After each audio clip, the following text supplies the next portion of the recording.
We usually use the term walk on water to refer to someone who's above reproach. But when we say that the aggressive and belligerent basilisk lizard walks on water, we don't mean that it can do no wrong. Getting away from enemies as a little lizard can be tough, but not if you've got a miracle or two up your sleeve. But it's all about staying ahead of the danger in style here in life, death, and taxonomy.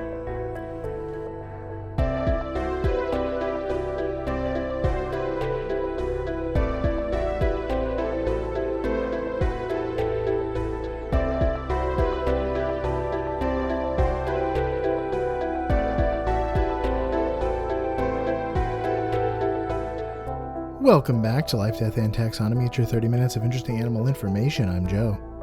And I'm Carlos. Thank you to Cassie for the creation of our theme song. To hear more of Cassie's music, please search Cassie Michelle on YouTube or Spotify. And thank you to Johanna for the creation of this week's artwork. To check that out, you can follow us on Facebook or Twitter at LD Taxonomy or visit us at our home on the web at ldtaxonomy.com. And a very special thank you to our patrons, Tristan Taylor, Jesse Raspulich, Carol Raspulich, Paul Chomo, and Richard Kaspar. Thank you so much for your support. It's greatly appreciated. Thanks for helping us keep the lights on. And today we're talking about a little king that is named after the King of Kings. But more on that later. Dag gummit. Now my nitty-gritty nomenclature is just out the window. I didn't look specifically. It doesn't matter. You know. Yeah. It was right there on the Wikipedia page. So whatever. We'll entertain this farce. This charade. Well, this facade. Before we get into it, I'm not in my normal studio, deluxe studio. So you might hear refrigerator sounds and you're in a refrigerator clicking. Yeah, that would be, if you could hollow out a refrigerator, that would probably be a pretty good sound recording studio. I don't know. Yeah, wouldn't have any room, but yeah. You'd also survive a nuclear blast. Yeah, according to reputable sources. Imbiamba Jones. Yeah. I'm also, if you're watching the video, I'm in front of some Venetian blinds, so it's very like talking head on The Office kind of shot. You just do the whole thing like you're in an interview.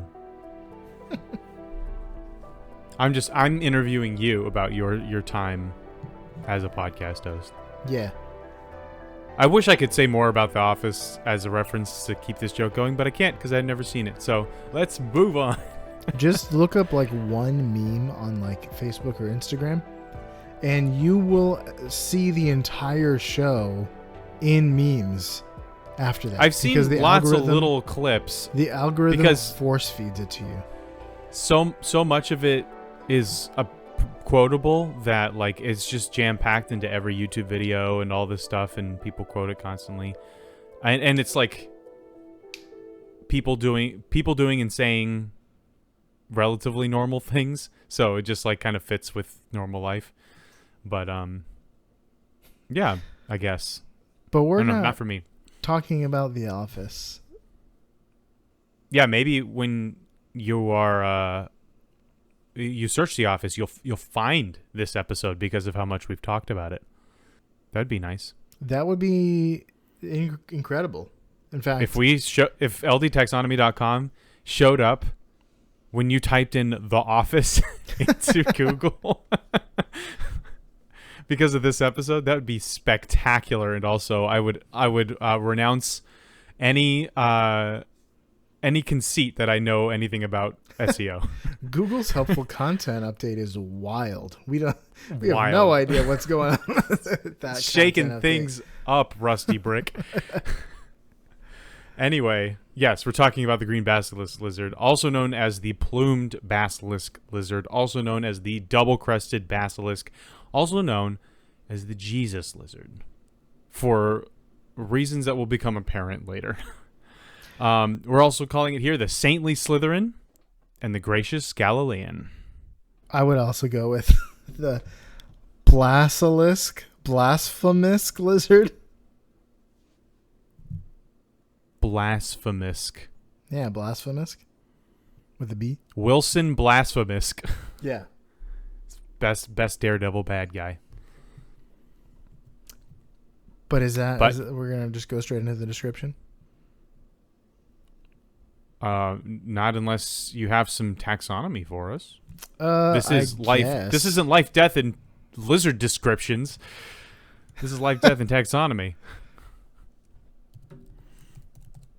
Life, death, and lizard descriptions. That would be a very niche show. I think we'd be out of ideas by now. There's a lot of lizards. That's true. We just wouldn't have very much to say that would differentiate. Some of the episodes would sound very similar. Well, let's talk about their taxonomy. They're in the kingdom, Love, and are in the kingdom Animalia. They're in the phylum Chordata. They're in the class Reptilia. The order Squamata, we've been here several times. The suborder Iguaniae, a contemptible order. Why is it contemptible? Floridian. And dealing with the iguana invasion. They're fine. I mean, they're not supposed to be there, but they don't. They're not dangerous. Well, they burrow sometimes. Well, they eat plants. So if they eat plants in your yard, then you might not like that. But they also burrow. True. So if they burrow under bricks and sidewalks and stuff, then it can crack the sidewalk. Some structural damage, but mostly it's just an invasive species that's doing very well because everything does well in Florida. It's a breeding ground for anything that does not need cold weather to survive. Mm-hmm. The generalists' playground. But it's in the family. Corey in the house. Corey Toffinidae. Corey Toffinidae. It's in the genus Basiliscus, and the species is Basiliscus plumifrons. Yeah, Basiliscus plumifrons, which means feathered little prince, or little king, or chieftain, or something like that. Since you already know it, we might as well say it.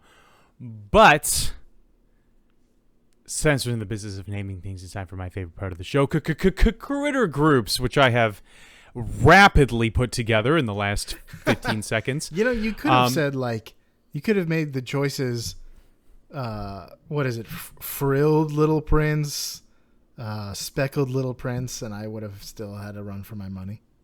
I put feathered little prince, plumed snake, feather on the water, like it's some sort of Native American, and then splendid chieftain.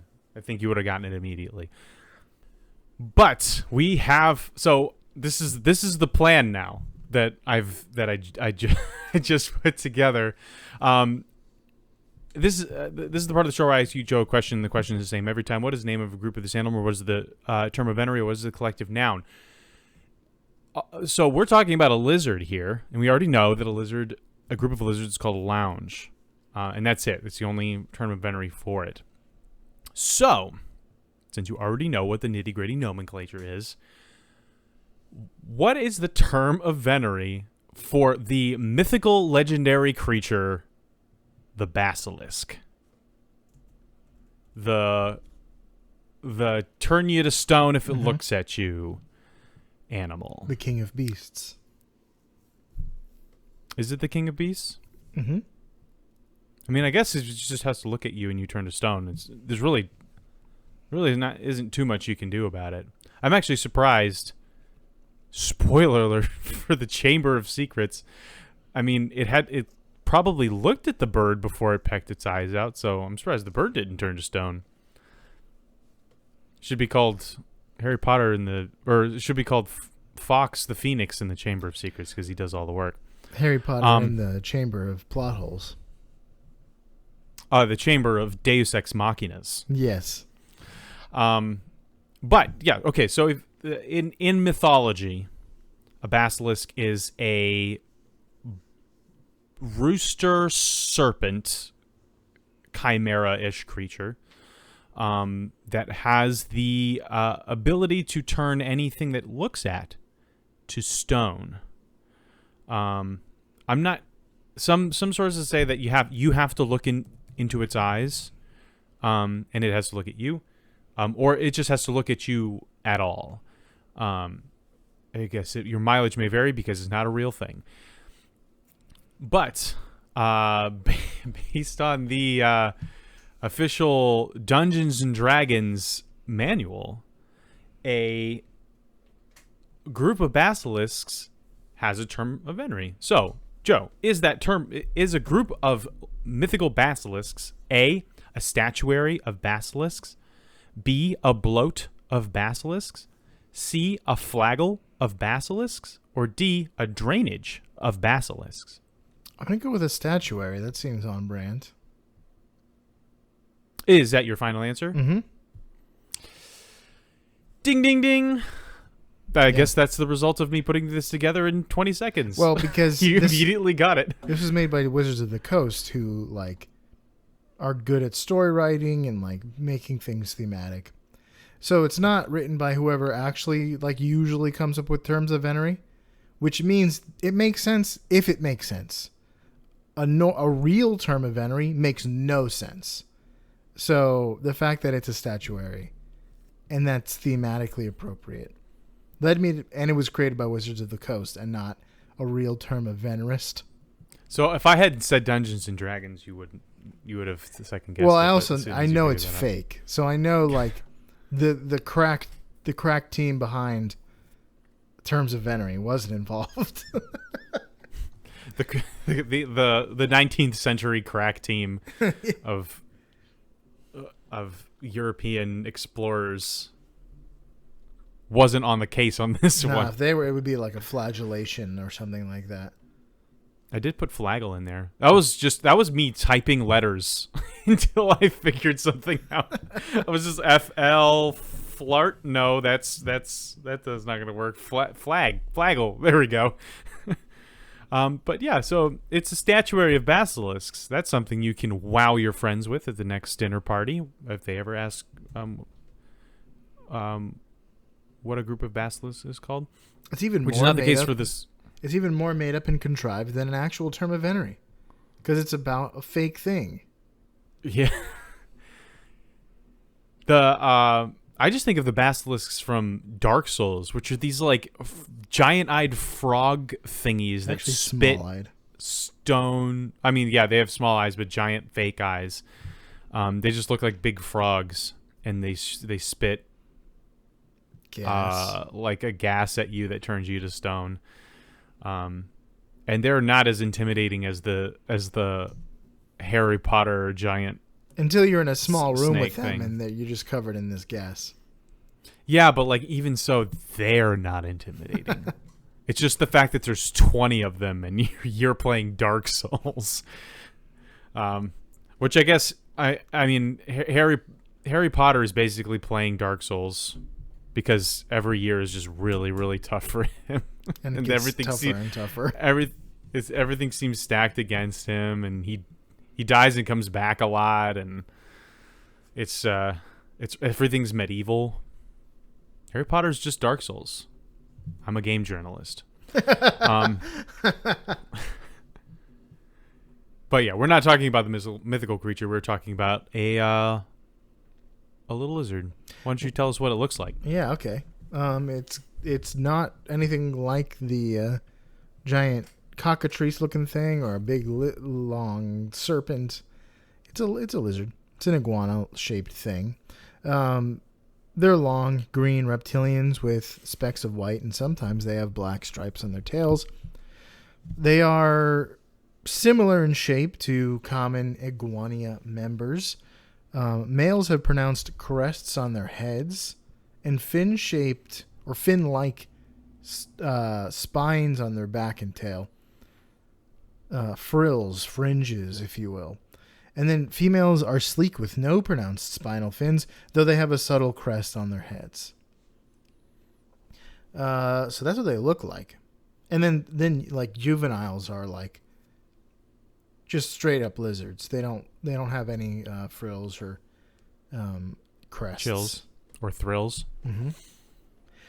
But how big are they? Iguanas, like green iguanas, can be huge.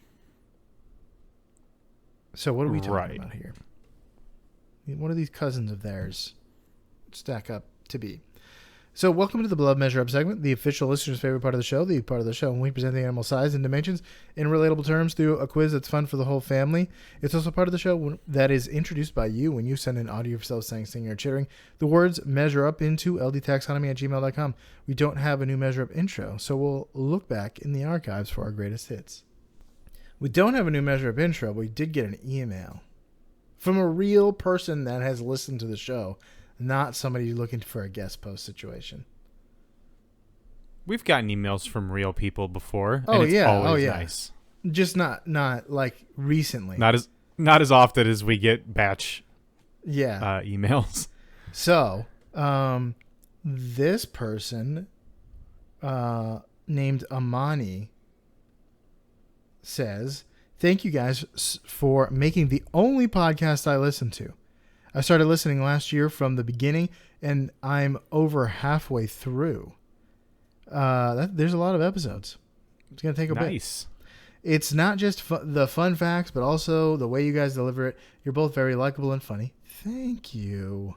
That's a lot of pressure. I was kind of hoping we could write on just the facts. She's not saying she expects us to be. Well, I guess she does expect us to be like.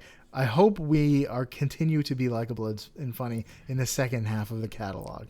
I was kind of hoping if for some reason we had to just Ben Stein this and just say the facts as bland as possible, that it would still be entertaining because the facts are cool. But now I gotta be funny. I love the cover art you have for each episode. Shout out to Brian in particular for some of my faves. If this person is only halfway through, then she's only seen the Brian's handiwork. Amani is in the Brian years. They're like the Thatcher years. It's just the 80s for us. It's the Brian years. I'm not sure how many offers you get for art, but I'd love to contribute if you have any spare slots and need someone to fill them occasionally. We have no people asking to fill art slots, but we have dedicated artists in the Brian years was Brian, and now we're in the Johanna years. The Johannian era. Yeah. I'm looking to build a scientific illustration portfolio, so it would be cool to tie into my favorite in the world podcast. Very good. Very good. It seems favorite in the world podcast. Love it. It seems like your art needs are being met, so I don't mind just being another name on an emergency list. It's good to have an emergency list, that's for sure. So this person, Amani, not only listens to the show, but listens to the very end of the show. That's the last thing. That's right. That's dedication. That is nice. Well, if you look up Velvet S, I think it's Velvet's Art or Velvet Sart, Velvet S Art on Instagram, you can see Amani's work, and it's very good. Yeah, check that out. This dog that is a clown is excellent. Okay, let's go. Without further ado, the listener's favorite part of the show.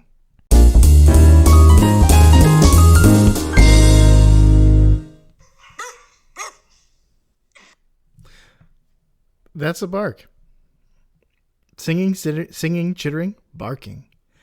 This one was from Laura Jessica. Is this the one where the person is barking and it sounds just like a dog? Yeah, it might be. Here is another one. I tried to bark it this time. So this might be a person barking. This is a person. That's incredible. My sensors went up again. I was like, oh, that sounds like it might be a person, but it was a very, very good impersonation of a dog. It is an impersonation indeed. Thank you to Alara once again. There are several that Alara has sent in. Maybe we'll mine that. Rich vein. Vein. Mr. Pocket. Okay, let's talk length. They're 10 inches or 25 centimeters snout to vent, which means snout to the cloacal vent, which is not including the tail. So how many green basilisk lizards go into the road to Emmaus? I'm sensing a theme here. Here's a hint. Luke describes a post-resurrection event in which Jesus appears to two disciples that are walking from Jerusalem to Emmaus. Luke records that Jesus was kept from being recognized by the disciples until they reached their destination and sat and ate with him. So how far did they walk without recognizing him? Although they met on the road, so it's not the exact. I was going to say, like, from where to Emmaus? Yes, it must be from Jerusalem. Jerusalem to Emmaus. But yeah, it probably wasn't the whole way. I have no idea. Recently, I've been looking a lot at a map of ancient Israel, because as I'm reading through, like, Samuel and stuff, I'm like, where are all these places? I don't know. I have not seen, like, Emmaus just hasn't popped up yet. I mean, it's there, obviously, but I just haven't been looking for it. Famous painting of the road to Emmaus, which is like a nice little like forest landscape, and then people walking along a road. And it's in our house because a family member like painted it, recreated it, and I thought because her name was in the corner. Growing up, it was there all the time. I thought that was an original thing she did, and I thought and then I saw it later, Road to Emmaus, famous painting. I'm like, what? This is in our house. This is an incredible painting.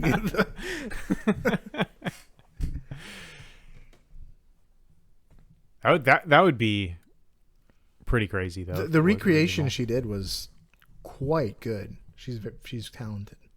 I want to say that this is like a day's walk. That may not be the case. I don't remember what the exact wording is, but it seems like these are people leaving after Passover from Jerusalem back to Emmaus, and I don't remember there being any indication that they like stopped and camped or went to any other cities. So I imagine, and then Jesus revealed himself while they were eating at the end of the day. So I assume it's one day. So maybe it's like, they walked a lot back then.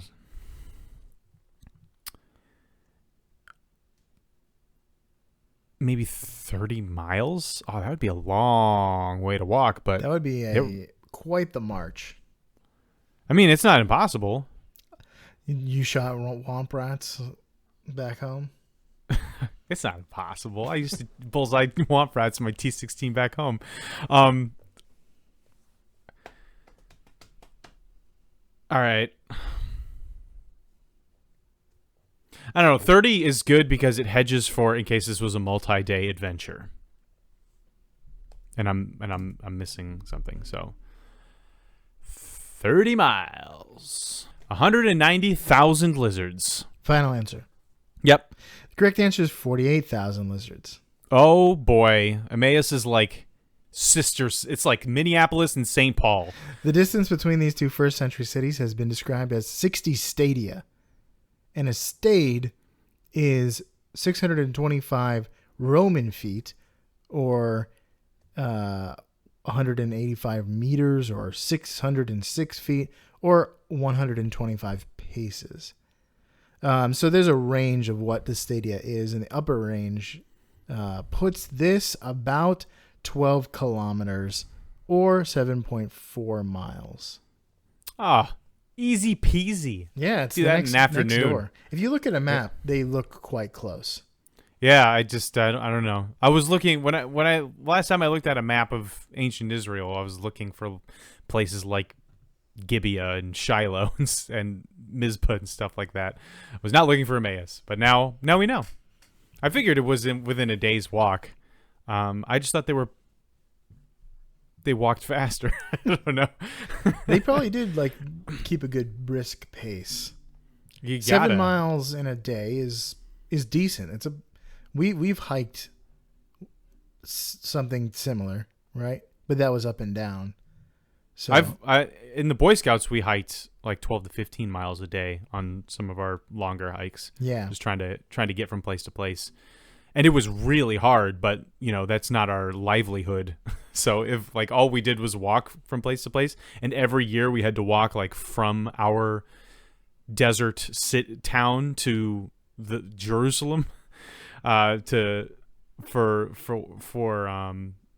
the various festivities, then I feel like I'd be a 10-mile hike is nothing. Yeah, strong legs on these guys. Strong legs, stronger sandals. Let's talk weight. There's about 7 ounces or 198 grams. How many green basilisk lizards go into the weight of 5,000 tilapia? What? Here's a hint. Tilapia is sometimes called St. Peter's fish because it is believed to be the most likely fish species caught by the disciples and fed to the 5,000 by Jesus in the feeding of the 5,000. Matthew only records that 5,000 men along with their families ate and were satisfied. So they probably all didn't eat a whole fish. However, when women and children are factored in, 5,000 fish could be somewhere close to the weight of the fish consumed at the feeding of the 5,000. It's probably overshooting it. All right, my answer is 23,000. Lizards? Lizards. 23,000 worth of lizards were fed to people that day. Final. Tilapia's worth of lizards. No, lizards worth of tilapia. There we go. Yeah. Yes, 23,000. The correct answer is 57,142 lizards. Oh, I assumed each tilapia was 2 pounds. Each tilapia is 5 pounds. Big fish. I think your estimation is probably closer to what they actually ate, because it says there's 5,000 men and their families, so that means like there could be 5 kids all eating, and they were super hungry. Yeah, but I would be surprised if each person didn't eat a whole fish. Maybe 5 pounds? No way. I guess that is a really big fish. And the way it's described, we've talked about this before. Like, what in this miracle? What did it look like? Did you hand out the fish and then there's another fish in the basket? I think. Did I tell you I was like thinking about making, like, this was years ago. I was thinking about making a podcast, which was like, what would it have looked like to be here at these miracles? Yeah. Like, what exactly did it look like to have a pillar of fire coming down or something like that? In Matthew, and this is a weird one. In Matthew, it says at the end that they collected pieces that filled so many baskets. So I think it was more likely that pieces were being like ripped off, and like, this fish is not being diminished, or this bread is not being diminished, because it says Jesus blessed the 5 loaves and 2 fish. It doesn't say. Kind of similar. It never says that those things were multiplied. But these 5 loaves and 2 fish fed all 5,000 people. So I think it's like. So you just rip off a piece and then it pass it along. Visibly grows back. Yeah, something like that. Or it like grows into its own fish, like a starfish. Yeah, that would be interesting. It's kind of like Elijah and the widow and the unending jars of oil and flour. Like it just never that's runs what out. I suppose you could just like unstopper them and turn them over, and they would just dump out forever. Now imagine being the first few people being fed, like served by the disciples, and they're like, "We gotta spread this real thin." So the disciples are like ripping off. Here, very have an tiny eyeball. pieces. Yeah, and then like, oh, it's not going down, and so like the last few people are getting like full fish, and then the first people are like, well, this is clearly unfair. Well, to bring this conversation about the Bible back to witchcraft, in the end of Harry Potter, they have that thing where like the if you touch it's the Gemini curse. If you touch something, it immediately like springs into two, and then it springs into two again. And so maybe it's just pops into, like a loaf of bread just pops into two loaves of bread. Or maybe they just kept closing the basket. Whenever they opened the basket, there was more in there. Well, yeah, but just the fact that at the end, it doesn't say, and we had this many fish and this many loaves of bread. It says pieces. So I think it's like, it wasn't like being multiplied by full fish. I think these 5 loaves and 2 fish regenerated continuously as they passed out pieces. That still would have been crazy to watch. No matter how you slice this, literally, it would have been crazy to watch. It is a miracle either way. Very true. But we've got other miracles to talk about. Okay. Let's talk some fast facts before we get into the major fact. Males are extremely territorial. They will control a territory with several females and his hatchlings. Green basilisks are kept as pets, but males are aggressive and don't like to be held and will scratch and bite you. So stop doing that. Let them be in the wild. They will not spark joy. They can also be kept with. They can't be kept with other males. So in the wild, they're territorial, but if you put them in the same terrarium, they're not. They're going to be upset with one another. They're going to go all beta fish. Females present to males when they are ready to make some omelets. They lay as much as 15 eggs in a burrow in soft sand. And basilisks are omnivorous and prefer insects and berries.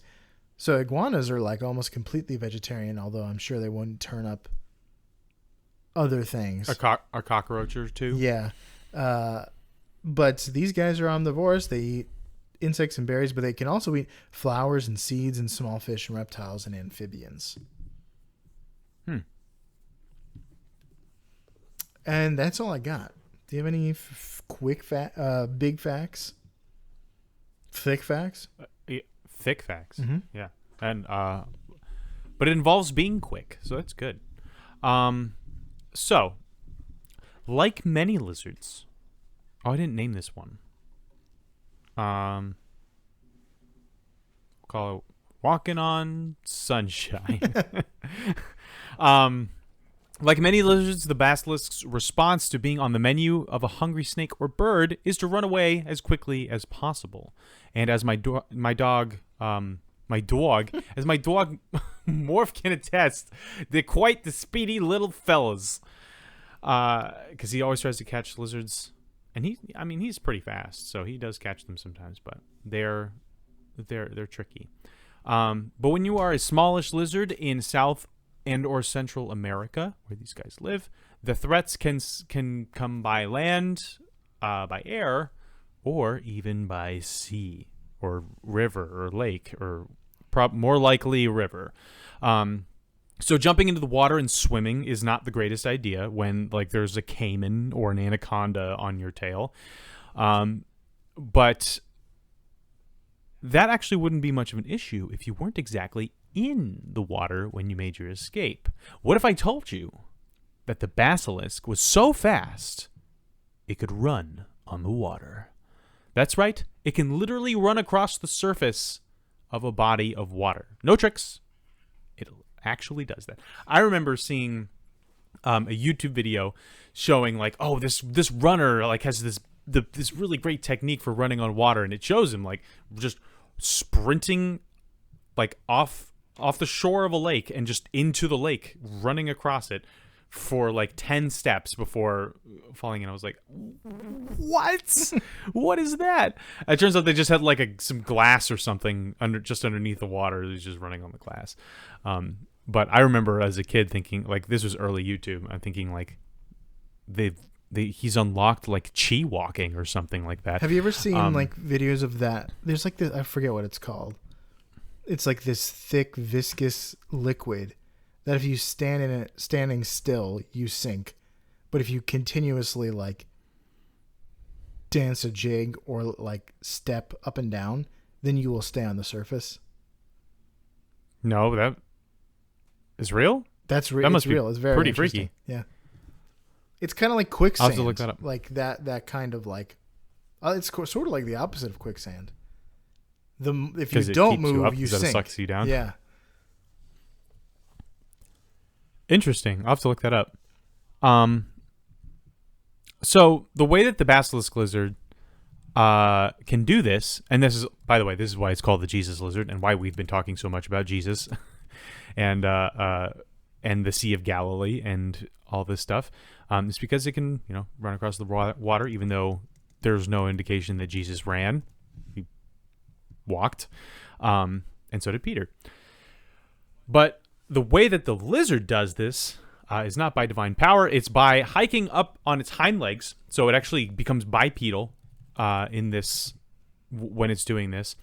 So it's a lot like a person, and it wheels its feet around really fast, which is notably unlike a person, and basically propellers itself across the water. Insects can walk on water, but in fact, if you like a bunch of ants fall in the water, they might link up together to make the world's worst raft. But this is due to the fact that they aren't heavy enough to break the surface tension of the water. A 3 foot, or I guess 10 inch, but 3 feet with its tail, basilisk can't rely on surface tension. It's too big. So what happens is the back of this basilisk's feet spread out. Kind of flatten and spread out so that it maximizes the amount of surface area that's making contact with the water. And then when the basilisk's foot enters the water at a high speed, it displaces the water and creates an air cavity. And that's, if you remember us talking about air cavities, then you have been listening from the beginning, because that is a mantis shrimp fact. The same air cavity that mantis shrimp use to KO fish it's like this. It's not quite as fast. Obviously, mantis shrimp is just like blisteringly fast, and the air cavity like is briefly hotter than the surface of the sun. Go check out that episode. I think it's episode 5. I just told you not to listen to our early ones, and now I'm telling you to listen to our early ones. But it's a similar principle. Like if you move fast enough through the water, you will displace the water so that there is, before the water rushes back in to fill the air cavity that you've created. And what the basilisk will do is push off of this air cavity. So it'll push its foot down, which will create the air cavity underneath it, which is like just a powerful bubble, the most powerful bubble. And then once that's there, it'll then push off of it to rotate its leg again, and repeat the process. It can move up to 5 feet per second, which at first I was like, that's got to be super fast for a lizard. But I mean, if you were to relate it to body size, if you include their tails, then that would be like us moving at 10 miles an hour, which is not very fast. But I guess if you compare it to their snout to vent size, that'd be like moving 33, 35 miles an hour. That's like Usain Bolt speed. So that is pretty darn fast. But it's all about having low body mass, having wide enough flippers, and moving very quickly. And it's not just a matter of having a propeller that just spins in a circle. It actually has to push down to create this air cavity and then push off of it. So it's actually been the study of a subject of study for robotics experts trying to figure out how they can create like maybe a man-made version of this that could sprint across the water, which would be terrifying if a robot just could sprint across the water at you. So basically, if you got some flippers and were able to windmill your legs fast enough, and the water was like 70% salt, you might find yourself skimming across the water. It's unlikely that any of those things will happen, but and the basilisk lizard can only do this for about 20 feet. But when they're they're usually just trying to get away from immediate threats and going across small ponds or rivers, so that's usually enough to get to shore or to get to safety. And I encourage anybody, when they sit down and have a minute, look up the basilisk lizard running across water, because it's pretty crazy. It's just this lizard that's chilling out on a rock in a lake or something like that, and then suddenly it just gets up on its hind legs and just sprints across the water away, and it's actually pretty funny to watch. It uses its tail as a counterweight. Its tail is like we said, it's 10 inches long. Its body is, but then its tail makes it up to 3 feet long. So it's more than twice its body length. So it acts as a good counterweight as it does its propellering across the water. And then if it doesn't make it to shore, the amount of time it has to run across the water, then it can swim, and it can swim underwater for up to an hour. It can hold its breath for that long. Which, again, if you're running away from, if you're trying to escape a crocodile or something like that, isn't going to help you all that much. But if you just made some serious distance and bewildered the heck out of whatever was chasing you, then it seems like you might stand a chance. And basilisks can do this basically from birth, from hatching. So it is, it's not completely unique to basilisks. There's another species of lizard that can do this, but this is not a very common trait. And they are still studying exactly how this mechanism works. I looked up like a research paper on it, and it very quickly got too complicated for me to understand. So then I found a Wonderopolis version of it that explained it to children, and I understood it much better. And that's it. That's a basilisk lizard. It can literally run across the water. It's not like the Draco lizard that is called the flying lizard but doesn't actually fly, just glides. This actually does the thing that it's known to do. Speaking of running across water, I found the thing that you can stand on, or dance on rather, stomp on, and not sink. It's called oobleck, and it's just a suspension of starch in water. And it's an example of what is called a non-Newtonian fluid, which is any fluid that doesn't have a consistent viscosity, and when force is applied, the viscosity is changed. So in this case, it's a liquid when you like run your hand through it slowly, but if you punch it, it like acts like a solid. And so that means like you can get on it and like continuously stomp and not sink. But if you stop, you start sinking. And the opposite, another non-Newtonian fluid, which is the opposite, which is thick at rest, but when force is applied, it becomes thin, is ketchup. Ketchup is a non-Newtonian fluid. So the reason it comes out better when you shake it or smack it is because you thin it by applying force. Huh. I was going to say, like, how do they know if they can't apply force to it? Interesting. I looked this up, and my first results are the fact that the oobleck is the antagonist of a Dr. Seuss book. Yeah, it is. Bartholomew Cubbins and the oobleck. Oobleck is named because of that Dr. Seuss. It's the horrible gelatinous blob. Just look up Oobleck non-Newtonian fluid. That sounds fun. I'll have to make, 50 or 60 gallons worth of a batch and try it out. Well, you could also just in my make spare a small time. batch and put it on a subwoofer. And then the force from the sound waves makes it like these interesting little waves.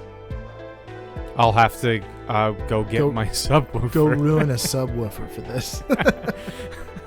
All right. Do you have anything else on the lizard? That's Basilisk? it. Yeah, that's all I got. All right, that was the plumed basilisk lizard. For you out there in Podcastia, keep an eye out for snakes. Petrify some muggleborns. And walk across the waves like the basilisk lizard here in Life, Death, and Taxonomy.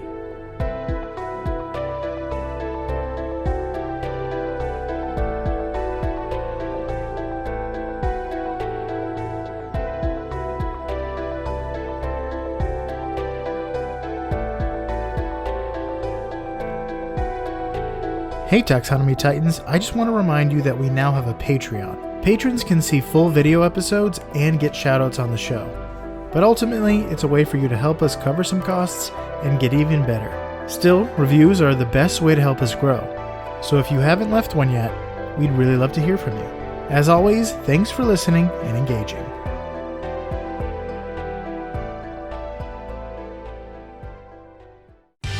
Life, Death, and Taxonomy is my favorite in the world podcast. Just like make a gel pack vest with this oobleck in it. So that like if somebody, it's lightweight, it's flexible, but when somebody shoots it, it acts like a solid.